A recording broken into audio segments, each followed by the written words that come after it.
नमस्कार दोस्तों, मैं मानस गुप्ता आप सभी का स्वागत करता हूं अपने YouTube channel the versatile mentor पर। कैसे हैं आप सभी? आशा करता हूं आप सभी बहुत अच्छे होंगे, अपनी तैयारी जोर शोर से कर रहे होंगे। दोस्तों 1 लाख सब्सक्राइबर हमारे कंप्लीट होने वाले हैं, जिसमें कुछ ही सब्सक्राइबर बाकी है। तो मैं आशा करता हूँ आप सभी लोग जल्द से जल्द 1 लाख सब्सक्राइब पूरे करवा दोगे। तो आज ये जो वीडियो है ये स्पेसिफिकली बिगनर के लिए वीडियो है कि जितने भी बच्चे बिगनर हैं उनको एसएससी की तैयारी किस तरीके से करना चाहिए।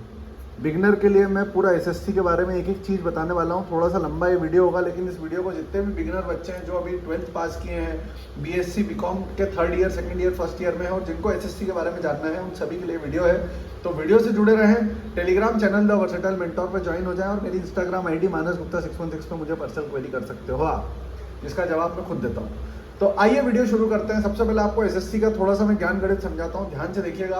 5 से 7 मिनट आपको एसएससी का ज्ञान दूंगा मैं और उसके बाद में फिर बताऊंगा कि एसएससी सीजीएल को निकालने की क्या स्ट्रेटेजी होनी चाहिए। तो दोस्तों जैसा कि आप सभी को पता है कि जैसे कोई भी इंस्टीट्यूशन अगर होती है तो उसमें सबसे पहले एक हेड होता है, फिर उस हेड के नीचे कुछ स्टाफ होता है, फिर उस स्टाफ के नीचे कुछ और छोटा स्टाफ होता है ना, फिर उसके नीचे कुछ और छोटा स्टाफ होता है, जैसे पियून होते हैं, क्लर्क होते हैं, उसके नीचे गार्ड्स होते हैं, ग्रुप डी के लोग होते हैं। समझ पा रहे हैं आप? तो इसी तरीके से भारत सरकार में जितने भी मंत्रालय, जितनी भी मिनिस्ट्री होती हैं, उनमें जो भर्तियां होती हैं उसमें कुछ ऑफिसर जो होते हैं वो ग्रुप ए के होते हैं, उनके नीचे ग्रुप बी के ऑफिसर काम करते हैं, जिनके नीचे साइमल्टेनियसली ग्रुप सी और ग्रुप डी के ऑफिसर्स काम करते हैं। तो भारत सरकार ने इन ग्रुप ऑफिसर्स की भर्ती करने के लिए डिफरेंट कमीशंस बनाई हुई है। आपने एक ग्रुप ऑफिसर्स के लिए कमीशन का नाम सुना होगा, UPSC commission, union public service commission, जो भारत सरकार के जितने मंत्रालय में है सब में ग्रुप ए के ऑफिसर्स की भर्ती करती है। इसी के पैरेलल एक और कमीशन भारत सरकार की काम करती है जिसका नाम होता है एसएससी, जो भारत सरकार में ग्रुप बी और ग्रुप सी और ग्रुप डी तीनों की भर्तियां करती है। भारत सरकार के कुछ मंत्रालयों को अगर हम छोड़ दें, जैसे कि रेलवे मंत्रालय और बैंकिंग सेक्टर, तो इसकी भर्तियां अलग से होती है। रेलवे की एग्जाम अलग से होती है और बैंक की एग्जाम अलग से होती है। लेकिन उसके अलावा बाकी सारी एग्जाम एसएससी कंडक्ट करवाता है। आपने जितने भी सारे अच्छे अच्छे डिपार्टमेंट्स के नाम सुने जिससे कि आप जानते हैं, इनकम टैक्स, एक्साइज, विदेश मंत्रालय। अगर आपका विदेश जाने का सपना है तो ये सच्ची अपॉर्चुनिटी आपको नहीं मिलेगी। विदेश में आपको जो सैलरी मिलती है वो नियरली 5 लाख रुपए पर महीने की मिलती है। ठीक है दोस्तों, तो ये वीडियो ध्यान से देखिएगा और समझने की कोशिश करिएगा।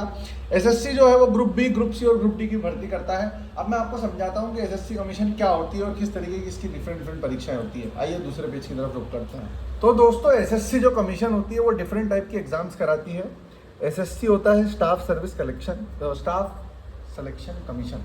स्टाफ सिलेक्शन कमीशन जो है ये एक एग्ज़ाम जो सबसे ज़्यादा ट्रेंडिंग में होती है वो कराती है सीजीएल की परीक्षा, एक कराती है दोस्तों सीएचएसएल की परीक्षा, एक कराती है दोस्तों सीपीओ की परीक्षा, एक कराती है दोस्तों एमटीएस की परीक्षा और एक कराती है दोस्तों ग्रुप डी की परीक्षा, जिसको हम जीडी बोलते हैं। ये कुछ परीक्षाएं जो एसएससी कमीशन कराती है, जिसमें सबसे ज़्यादा फेमस परीक्षा होती है सीजीएल, जिसको हम बोलते हैं combined graduate level exam.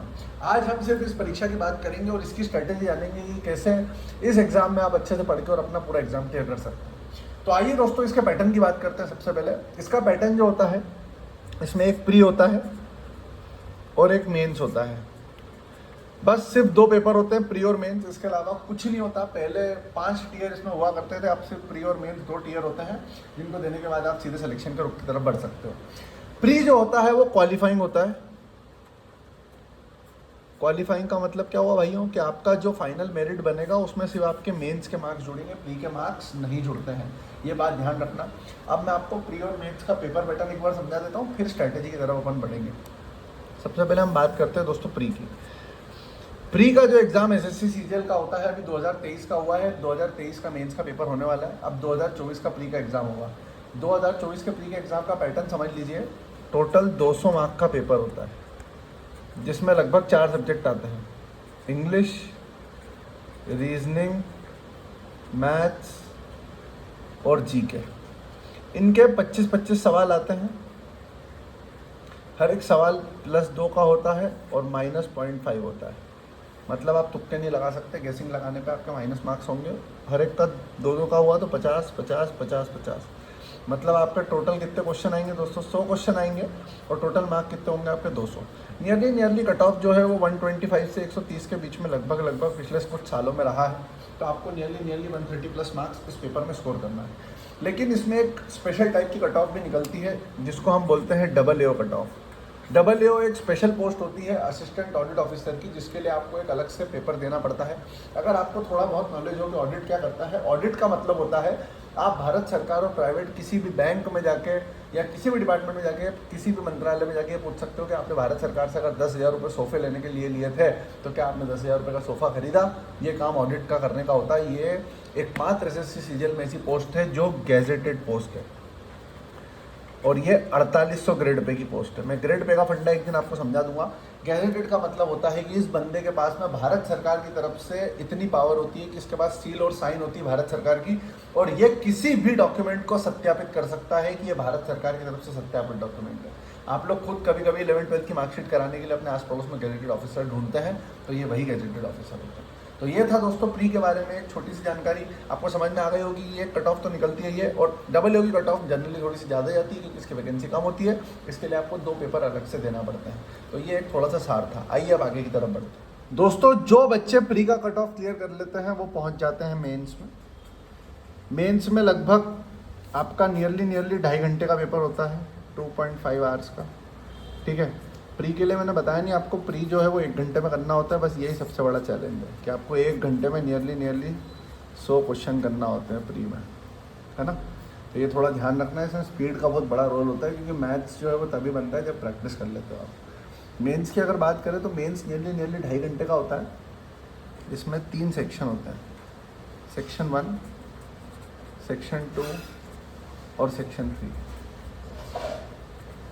Section 1 में आता है आपका मैथ्स रीजनिंग, सेक्शन 2 में आपका आता है इंग्लिश और जीके, और सेक्शन 3 में आपकी 2 चीज़ें आती है, एक तो कंप्यूटर आता है और एक आपका आता है टाइपिंग। ठीक है, ये जो सेक्शन 3 होता है दोस्तों ये पूरी तरीके से क्वालिफाइंग नेचर का है।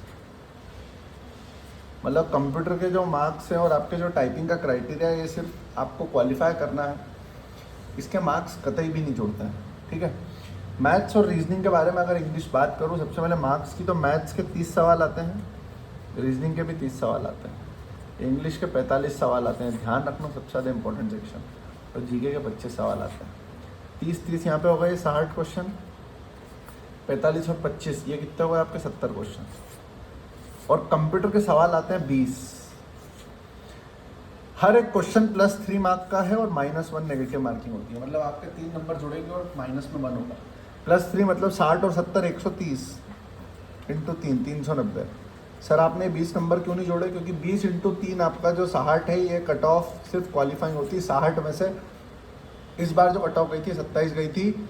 बहुत सारे बच्चे सिर्फ कंप्यूटर की वजह से बाहर हो गए, बहुत सारे जिनको एक पोस्ट मिल सकती थी SSC CGL में, जिनने कंप्यूटर को बिल्कुल भाव नहीं दिया। मैंने देखा है 270 280 300 310 320 अच्छे नंबर लाने वाले, और ऐसे बच्चे जो पोस्टल असिस्टेंट लेके कहीं घिसी पिटी नौकरी कर रहे थे, वहाँ से निकल के अच्छी जॉब कर सकते थे। तो लेकिन किस्मत और कंप्यूटर आपने सही से अगर नहीं किया तो आप कंप्यूटर में निपट जाओगे। तो 60 में से इस बार कट ऑफ गई थी 27 नंबर जनरल की। तो कंप्यूटर को बिल्कुल भी हल्के में नहीं लेना है, इसको ढंग से पढ़ना है आपको। बस दोस्तों ये पेपर आपने अगर निकाल लिया 390 में से अगर 300 प्लस आपने स्कोर कर दिया तो आपकी ज़िंदगी बन जाएगी, आप भारत सरकार के दामाद हो जाएंगे। वो ज़माना चला गया दामाद वाला, अब सबको मेहनत करना पड़ती है, लेकिन भारत सरकार में आपको एक बहुत अच्छी पोस्ट मिल जाएगी। ठीक है, अब हम बढ़ते हैं कि ये अचीव कैसे किया जाए 300 प्लस का ये जो स्कोर है इसको अचीव कैसे किया जाए, इसकी स्ट्रैटेजी की तरफ। तो आइए स्ट्रैटेजी शुरू करते हैं। तो दोस्तों आप देख लीजिए, ध्यान से सुन लीजिए कि ये जो 4 सब्जेक्ट मैंने आपको बताए हैं, इन 4 सब्जेक्ट की तैयारी कैसे की जाती है। बहुत इंपॉर्टेंट है आपको ये समझना कि ये 4 सब्जेक्ट की तैयारी कैसी की जाती है। एक बात तो ये ध्यान से समझ लेना आप, हम सब्जेक्ट वाइज बढ़ते हैं। सबसे पहले हम बात करेंगे सबसे ज़्यादा इंपॉर्टेंट सब्जेक्ट जो कि होता है मैथ्स। इस सब्जेक्ट में मोस्टली हर बच्चे को दिक्कत होती है जिसने पिछले 4 साल से मैथ्स नहीं पढ़ी है या जिसका मैथ्स बैकग्राउंड नहीं है, लेकिन हर किसी को ये मैथ्स समझ में आती है क्योंकि बचपन में हर किसी ने प्लस माइनस एडिशन की है। मैथ्स जो है ये SSC की अगर हम बात करें तो सिर्फ 2 फंडों पे काम करता है। एक होता है कैलकुलेशन और एक होता है आपका थ्योरी प्लस प्रैक्टिस वाला पार्ट। ठीक है, अब ध्यान से सुन लेना। कैलकुलेशन के लिए मैंने एक वीडियो अभी कुछ दिन पहले ही बनाया था, तो वापस नहीं बनाऊंगा। प्लीज़ जाके उस वीडियो को देखो, बहुत इंपॉर्टेंट वीडियो है। किसी की भी किताब खरीदने की ज़रूरत आपको कैलकुलेशन के लिए नहीं है। अगर आपने कैलकुलेशन के लिए ऐसा किया तो फिर दिक्कत हो जाएगी। ध्यान से सुनिए मेरी बात। अब थ्योरी प्लस प्रैक्टिस की बात करते हैं हम। थ्योरी प्रैक्टिस की बात अगर हम करें तो थ्योरी और प्रैक्टिस के लिए हम क्या करेंगे, तो आपको कैलकुलेशन के लिए कोई भी किताब नहीं खरीदना है। थ्योरी प्लस प्रैक्टिस की अगर बात करूँ तो ध्यान से समझ लेना। सबसे पहले जितने भी बिगनर बच्चे हैं ना, उनको ये 5 चैप्टर बहुत अच्छे से आना चाहिए। एक तो सिंप्लीफिकेशन, ये आपको मिलेगा, जो मैं 5 चैप्टर बता रहा हूँ ना, ये आपको 6, 7, 8, 9, 10 ये 6 क्लास जो होती हैं, 6ठी से 10वीं तक की एनसीईआरटी पकड़ लेना, उसमें मिल जाएंगे। एक होता है आपका लीनियर इक्वेशन, या आपने बचपन में पढ़े होंगे ना लीनियर इक्वेशन सॉल्व करने के मेथड, जैसे 5x + y = 7, 7x + 2y = 9। तो x और y की वैल्यू निकालनी, बच्चों से ये सॉल्व नहीं होता, ये बहुत बेसिक मैथ्स है, ये आपको आना चाहिए। तीसरा चैप्टर होता है पॉलिनोमियल, ये आपको 8, 9, 10 की किताब में मिल जाएंगे। पॉलिनोमियल आपने देखा होगा, सॉल्व करना आपको आते ही होगा। स्प्लिटिंग द मिडिल टर्म आपने एक सुनी होगी मेथड, सुनी है, जिसमें मिडिल टर्म स्प्लिट करते हैं, सुनिए कि नहीं सुनी है, वो वाली। फिर उसके बाद में एक और इंपॉर्टेंट चैप्टर आपने सुना होगा, क्वाड्रेटिक इक्वेशंस। क्वाड्रेटिक इक्वेशन में रूट निकालते हैं, वही एक तो इसमें एक मेथड आता है कंप्लीटिंग द स्क्वायर मेथड, आपने सुनी होगी, बहुत बड़ी होती है, वो आपने काम की नहीं है। स्प्लिटिंग द मिडिल टर्म आपने काम की, और एक क्वाड्रेटिक फॉर्मूला बचपन में पढ़ा होगा आपने, वो सबसे ज्यादा इंपॉर्टेंट है। -b + -√b² - 4ac/2a करके, जिसका डिस्क्रिमिनेंट होता है, वो बहुत इंपॉर्टेंट है भाई। ये 5 चैप्टर है ना, ये बेसिक है, बेसिक मैथ्स है ये। मतलब ये 6ठी से 10वीं तक की मैथ्स के हर बच्चे को ये चीज़ें बनना चाहिए, क्योंकि ये बहुत ज़्यादा इंपॉर्टेंट चीज़ है। ये बात ध्यान रख लेना मेरी। अगर इनके तुमने 100 सवाल नहीं लगाए तो तुमसे मैथ्स नहीं बनेगी, ये बात अपने दिमाग में घुसेड़ लेना। चाहे तुम 10 लोगों के कोर्स खरीद लो, किसी भी टीचर का कोर्स खरीद लो, लेकिन जब तक ये 4 से 5 चैप्टर तुम नहीं करोगे, तब तक तुमसे बेसिक मैथ्स नहीं बनेगी। तो ये 4 चैप्टर तुमको अच्छे से करना है। इसके बाद हम आते हैं एसएससी के सिलेबस में, जो 2 पार्ट्स में डिवाइडेड है।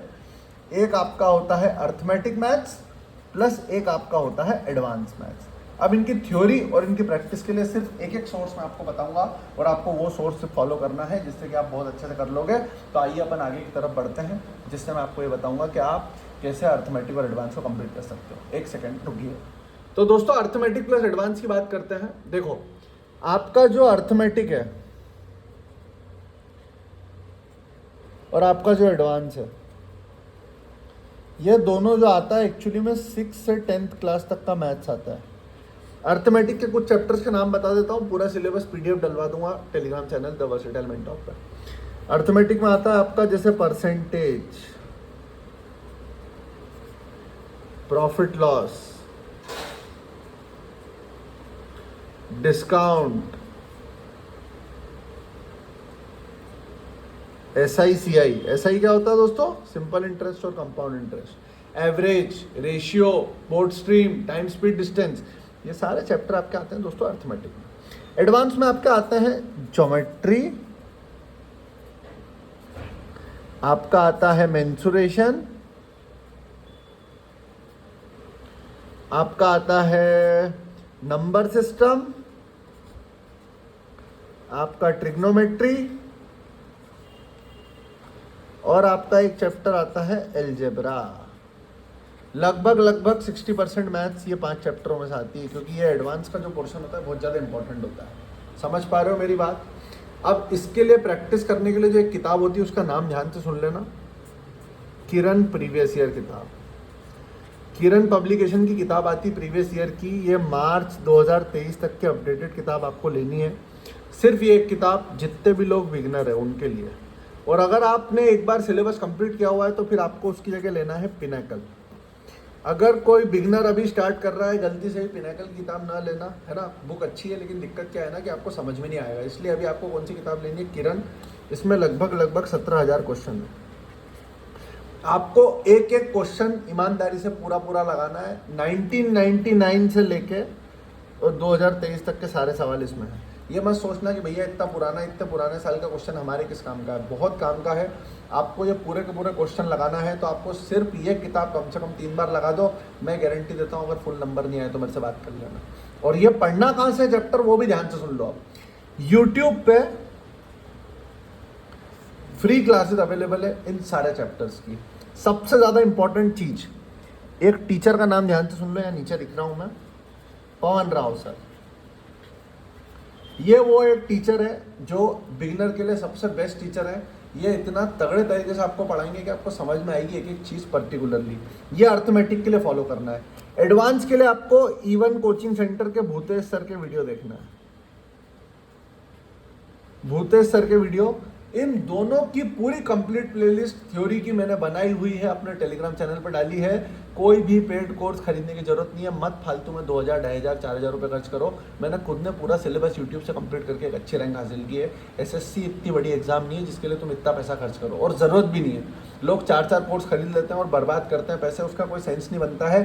प्लीज़ सिर्फ आप पवन राव सर को फॉलो करो, एडवांस के लिए भूतेश सर को फॉलो करो, और क्वेश्चन किरण की इस किताब को कम से कम 3 बार लगाना है अपने को। मेरी टारगेट सीरीज मेरे यूट्यूब चैनल पे चल रही है, जो बच्चे उसको फॉलो करना चाहते हैं उसको फॉलो करना है। तो ये मैथ्स की कंप्लीट बात हो गई। इसके अलावा अगर मैथ्स में तुम्हारा कोई और डाउट है तो प्लीज़ कमेंट कर देना, मैं अलग से एक वीडियो बना के और तुम्हें बता दूंगा कि उसके लिए क्या करना है। Thank you so much. अब हम आगे बढ़ेंगे दूसरे सब्जेक्ट की स्ट्रेटेजी की तरफ। चैनल को लाइक शेयर सब्सक्राइब कर देना प्लीज़। थैंक यू भाइयों। अब आगे बढ़ते हैं दूसरे सब्जेक्ट की तरफ। तो आइए दोस्तों, अब हम दूसरे सब्जेक्ट की बात करते हैं जो सबसे ज़्यादा इंपॉर्टेंस रखता है। वैसे तो पहले लेना चाहिए उसको, क्योंकि उसका मेंस में सबसे ज़्यादा वेटेज होता है। उस सब्जेक्ट का नाम है दोस्तों इंग्लिश।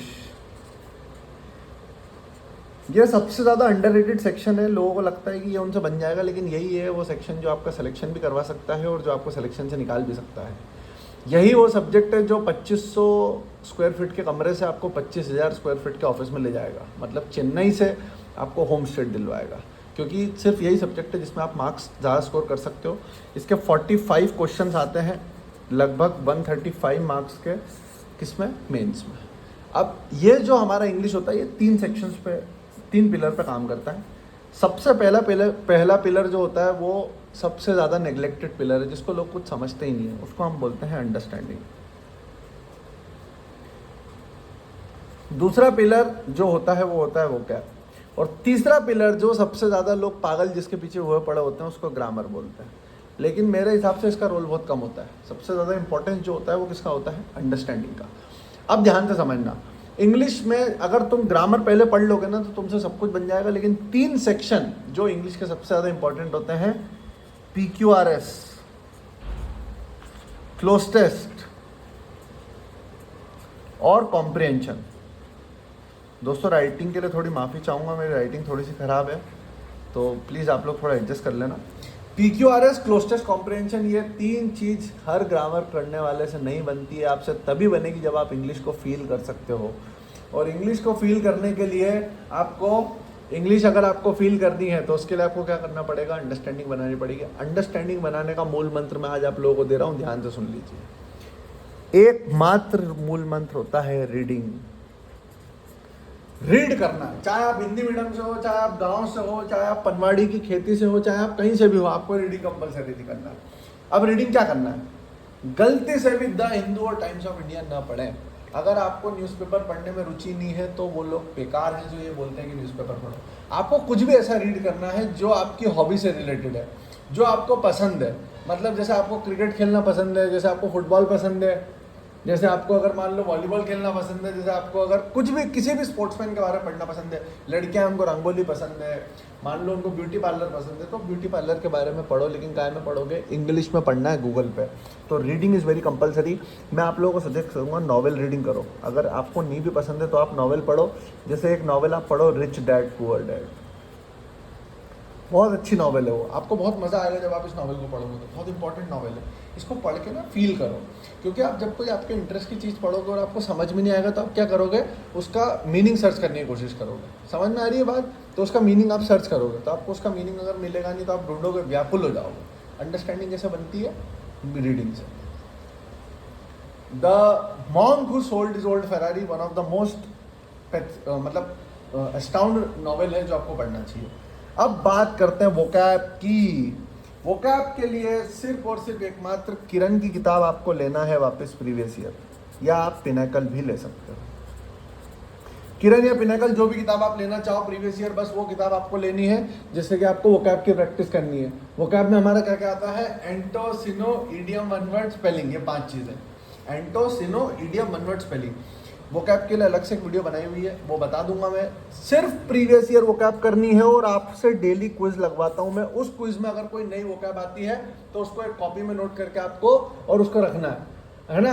अगर ये जो नई वोकैब है, ये नई वोकैब आपको किसी भी हालत में याद करनी है। क्विज, जैसे आपने कोई क्विज दिया, उसमें कोई नया वर्ड आ गया या कोई नया इडियम आ गया, तो उसको अपनी एक ब्रह्मास्त्र कॉपी में नोट करना है, और ब्रह्मास्त्र कॉपी में नोट करने के बाद में आपको क्या करना है, उसको डेली रीडिंग करनी है। वोकैब के लिए सिर्फ इतना करना है। प्लीज़ 10 तरह की किताबें मत खरीदो। जिसके पास ब्लैक बुक है, ब्लैक बुक एक बहुत अच्छी किताब है, लेकिन उसमें प्रीवियस ईयर के फॉर्म में नहीं है। अगर ब्लैक बुक से याद करना चाहो तो ब्लैक बुक से भी याद कर सकते हो, आपके ऊपर है, ठीक है। मैं ब्लैक बुक प्रेफर नहीं करता। ग्रामर के लिए सुन लो भाई ध्यान से, ग्रामर के लिए सिर्फ एक किताब, नीतू सिंह वॉल्यूम 1, सबसे ज़्यादा इंपॉर्टेंट, और भगवत गीता कही जाने वाली। किसके लिए? इंग्लिश के एस्पिरेंट्स के लिए, एसएससी के जितने भी एस्पिरेंट्स हैं उनके लिए इंग्लिश के लिए जो बुक कही जाती है वो कौन सी है? नीतू सिंह की वॉल्यूम 1। और जिस टीचर को फॉलो करना है आपको, नीतू सिंह को तो करना ही है। यूट्यूब पे किसको फॉलो करना है? अमन वशिष्ठ प्लस तरुण ग्रोवर सर। अमन वशिष्ठ और तरुण ग्रोवर, ये 2 टीचर हैं जो इंग्लिश के सबसे बेस्ट और अंडररेटेड टीचर है। इसके अलावा कुछ नहीं करना, कोई पेड कोर्स नहीं खरीदना, बस इतना काम करना है। नीतू सिंह की किताब करना है, किरण या पिनाकल में से कोई एक किताब करनी है, 2 किताबें करनी है, और इन लोगों को फॉलो करना है जिससे कि आपको थ्योरी समझ में आएगी। बस इतना सा काम अगर आपने कर लिया तो आपका इंग्लिश सबसे बेस्ट हो जाएगा। अंडरस्टैंडिंग के लिए क्या करना है? रीडिंग करनी है। तो ये पूरा इंग्लिश का एक सार था भाई, इसके अलावा कुछ नहीं करना प्लीज़। इसके अलावा और कोई आपको वो नहीं आएगी। अगर आपका कोई डाउट है तो वो कमेंट कर दो, मैं देख लेता हूँ। तो अब हम बढ़ते हैं तीसरे और चौथे सेक्शन की तरफ, जो कि हमारा जीके और उसके बाद रीजनिंग। आइए तो दोस्तों अब हम बढ़ते हैं तीसरे सब्जेक्ट की तरफ, जो एक अपना ही इंपॉर्टेंस अलग ही रोल लगता है AA क्वालिफाई कराने में, क्योंकि इसके मार्क्स बहुत ज़्यादा इंपॉर्टेंट होते हैं। इस सब्जेक्ट का नाम होता है जीके, ठीक है। ये भगवान भरोसे चलती है, एसएससी में अभी तक इसका कोई तोड़ निकाल नहीं पाया है, लेकिन फिर भी हम कोशिश करते हैं कि इसको कैसे पढ़ा जाता है। आइए अब हम आपको बताते हैं। तो एसएससी जो है वो लगभग 3 पिलर पे काम करती है जीके की। अगर हम बात करें तो सबसे पहला पिलर होता है स्टैटिक, दूसरा पिलर होता है करंट अफेयर, और तीसरा पेयर होता है सब्जेक्ट जीके। सब्जेक्ट में आपके सारे सब्जेक्ट आ जाते हैं, history, geography, polity, physics, chemistry, biology, ये सारे सब्जेक्ट, ठीक है। अब मैं बताता हूँ आपको कि इनको कैसे कवर करना है। सबसे पहले करंट अफेयर की वीडियो मैं बना चुका हूँ, ये मैं वीडियो में अभी बताऊंगा नहीं आपको। करंट अफेयर की वीडियो का लिंक पिन कर दूंगा डिस्क्रिप्शन में, उसको एक बार देख लेना, ठीक है। अब स्टैटिक की बात करते हैं। तो स्टैटिक में दोस्तों क्या होता है, सारे जो टॉपिक्स हैं उन सारे टॉपिक्स का मैंने एक अलग से प्लेलिस्ट अपने टेलीग्राम पे डाला हुआ है, तो आपको वो प्लेलिस्ट देखना है। अब देखो स्टैटिक में कौन कौन से टॉपिक जनरली आते हैं। डांस फॉर्म्स, आपने सुना होगा कि भैया घूमर कौन से स्टेट का डांस होता है? राजस्थान का। इस प्रकार से बहुत सारे जो डांस हैं वो स्टेट के, कराटे का नाम, कैपिटल का नाम, नेशनल एनिमल्स का नाम, इस तरीके की लगभग 60 वीडियोस हैं जो हमको कवर करनी है स्टैटिक की, ठीक है। प्लस इन 60 वीडियोस की लगभग 300 क्विज देनी है, मतलब हर एक वीडियो की लगभग 5 क्विज देनी है। इन क्विज़ेस के ऊपर भी मैं काम कर रहा हूँ अभी, एक क्विज़ का प्लेटफॉर्म बना रहा हूँ आप लोगों के लिए, तो उससे हम बहुत अच्छा काम कर सकते हैं। अब हम आगे बात करते हैं करंट अफेयर की। तो करंट अफेयर अभी हम नहीं करेंगे, क्योंकि करंट अफेयर जो है वो हमारे इतने काम का और इतने लॉजिकल अभी नहीं है। मैं आपको इसके बारे में थोड़ा बाद में बताऊंगा। सब्जेक्ट वाइज की बात करें, ये भी अभी हम नहीं करेंगे। तो हम फिर क्या करेंगे जीके में? जीके के लिए एकमात्र यूट्यूब चैनल जो आपको फॉलो करना है उसका नाम सुन लीजिए, SSC परमार या परमार SSC, एक ही नाम है, एक ही चैनल है। ये चैनल जो है ये अभी SSC एस्पिरेंट्स के बीच में भगवान बना हुआ है, क्योंकि ये जो चैनल ये क्या करता है मैं आपको बताता हूँ। ये चैनल एक्चुअली में 25 क्वेश्चन का एक सेट उठाता है। जैसे अभी एसएससी क्या करती है ना, जैसे मान लो एसएससी ने किसी एक शिफ्ट में पूछा है कि बाबर ने ये वाला वॉर कौन से ईयर में लड़ा था, ठीक है। तो आपको क्या करना होता है, ये जो सर है इन्होंने क्या किया है कि इस पूरे क्वेश्चन का पोस्टमार्टम कर दिया। मतलब अगर इस सवाल है तो इसमें क्या करा, बाबर ने जितने युद्ध लड़े हैं सबके बारे में उन्होंने पूरा डिटेल में बता दिया। क्योंकि एसएससी क्या करता है कि अगर एसएससी ने बाबर का ये युद्ध पूछा है तो इस क्वेश्चन की प्रोबेबिलिटी आगे 100% है कि एसएससी जो है वो बाबर का नेक्स्ट युद्ध, अगला वाला युद्ध कभी ना कभी पक्का पूछेगी। समझ में आई बात इतनी आपको? तो इसीलिए आपको एसएससी परमार फॉलो करना है। या आप खुद भी एक काम कर सकते हो कि एक शिफ्ट उठा लिया आपने कोई सी भी, जैसे मान लो मैंने 10 अप्रैल की पहली शिफ्ट उठाई, तो उसके जीके के जो 25 सवाल है ना, इन 25 सवाल को आप टेक्स्ट बुक पे लगाओ। अबे टेक्स्ट बुक क्या है, नई चीज़ अभी समझाऊंगा। इस टेक्स्ट बुक में क्या होता है ना, आंसर के साथ में नीचे ना इन्फॉर्मेशन दी होती है। ये इन्फॉर्मेशन हमारे लिए बहुत काम की है। इसको एक कॉपी में नोट करना है और उस कॉपी को अपने को डेली सुनोट के पढ़ना है, क्योंकि ये कॉपी बहुत ज़्यादा इंपॉर्टेंट है। तो एसएससी में सिर्फ इतना सा काम आपको करना है, हनुमान चालीसा की तरह डेली पढ़ना है आपको ये।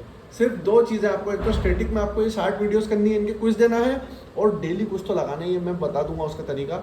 तो ये था, बस एसएससी परमार फॉलो कर लो और ये कर लो, बहुत सिंपल तरीका है। एसएससी परमार का तरीका बता दिया मैंने आपको, 25 क्वेश्चन उठाना, उसका पोस्टमार्टम करना, सिर्फ जीके में इतना करना है। और किताब लगाना है किरण की, प्रीवियस ईयर जीके के लिए, ठीक है। एक किरण या पिनाकल कोई सी भी किताब ले आओ, प्रीवियस ईयर एसएससी परमार की वीडियो देखो और वो सारे क्वेश्चन लगाना है आपको। तो ये था भाइयों जीके का सार। अब सिर्फ एक छोटा सब्जेक्ट बचा है रीजनिंग, उसके बारे में थोड़ा सा बता देता हूँ, उसके बाद मॉक टेस्ट का थोड़ा सा ज्ञान दे देता हूँ, और ये आपकी स्ट्रैटेजी वीडियो है। लेकिन 1 मिनट के लिए एक बात ध्यान से सुन लीजिए दोस्तों, कि अगर हमने मेहनत नहीं की तो आपका सिलेक्शन नहीं होगा। 30 दिन और 60 दिन में एसएससी सीजीएल नहीं क्रैक होता है। भारत सरकार के विभिन्न मंत्रालय, जैसे कि ईडी जो कि देश का बहुत ऊंचा मंत्रालय है, excise department, income tax department, इनमें ऐसे लोग नहीं चाहिए होते हैं जो 30 दिन में सिलेक्शन ले लें, और उनका सिलेक्शन होता भी नहीं है। मेहनत करना पड़ती है, 6 महीने के लिए अपने आप को कमरे में बंद करके सब कुछ भूल के लगना पड़ता है, तब जाके आप इन कुछ चंद 6000 सीटों में अपना नंबर बना पाते हो, वरना फॉर्म 40 लाख लोग भरते हैं। ये बात ध्यान रख लेना, ठीक है। तो 40 लाख में से 6000 कुछ चुनिंदा लोगों में आना एक बहुत बड़ी बात होती है अपने आप में।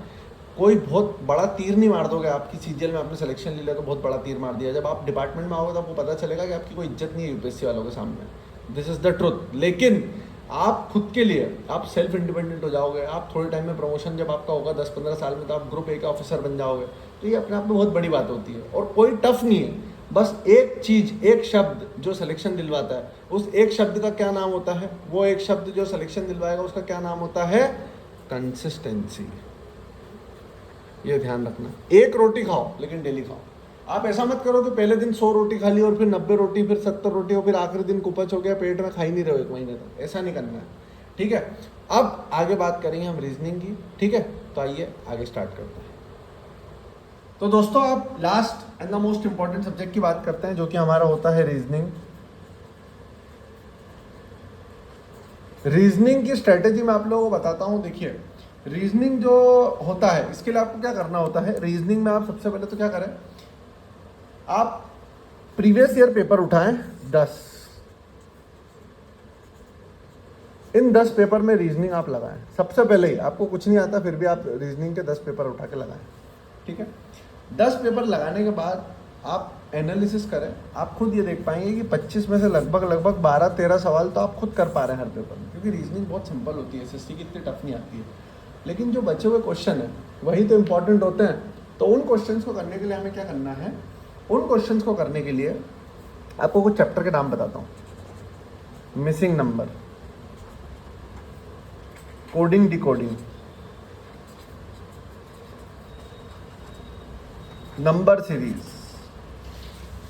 ये कुछ ऐसे क्वेश्चन होते हैं जिनमें ना आपको दिमाग लगाना पड़ता है। जैसे कि मान लो मैं अभी लिख दूं यहाँ 5, यहाँ लिख दूं 9, यहाँ लिख दूं 15, यहाँ लिख दूं 23, तो अब आगे क्या आएगा? अब देखो यहाँ पे कितना गैप दिख रहा है? 4 का, यहाँ पे 6 का, यहाँ पे 8 का, तो ऑब्वियसली यहाँ पे कितना गैप आएगा? 10 का।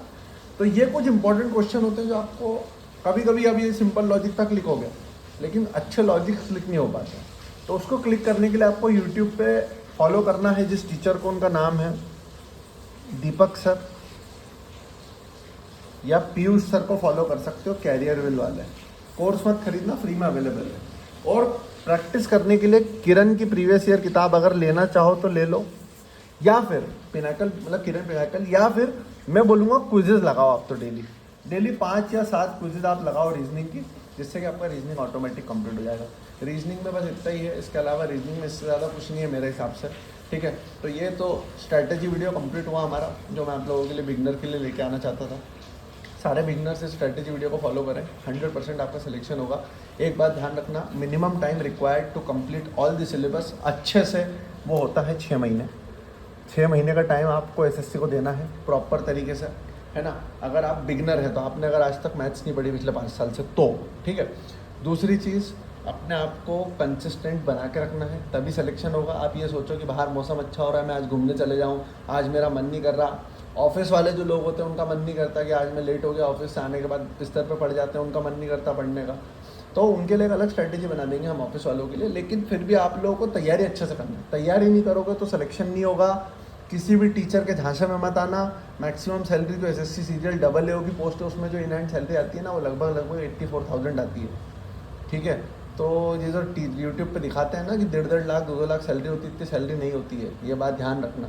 ये सिर्फ पागल बनाने के तरीके हैं आप लोगों को, जिसमें आप फंस जाते हो। लोगों के कोर्स खरीद के टीचर्स को ऑडी BMW दिलवा दिया आप लोगों ने। ठीक है, तो ये सच्चाई है एसएससी की जो मैंने आप लोगों के साथ शेयर की है। मॉक टेस्ट के लिए एक अलग से वीडियो बना के बता दूंगा। ये सारे रिसोर्सेज जल्दी से जल्दी अरेंज कर लो। मेरी टारगेट सीरीज चल रही है, मेरे टेलीग्राम चैनल को ज्वाइन कर लेना आप सभी लोग। इस वीडियो की डिमांड बहुत लोग कर रहे थे, तो आप लोगों के लिए वीडियो है। ठीक है, अपना ध्यान रखें, और कोई डाउट है तो कमेंट कर देना प्लीज़, मैं शेयर कर दूंगा।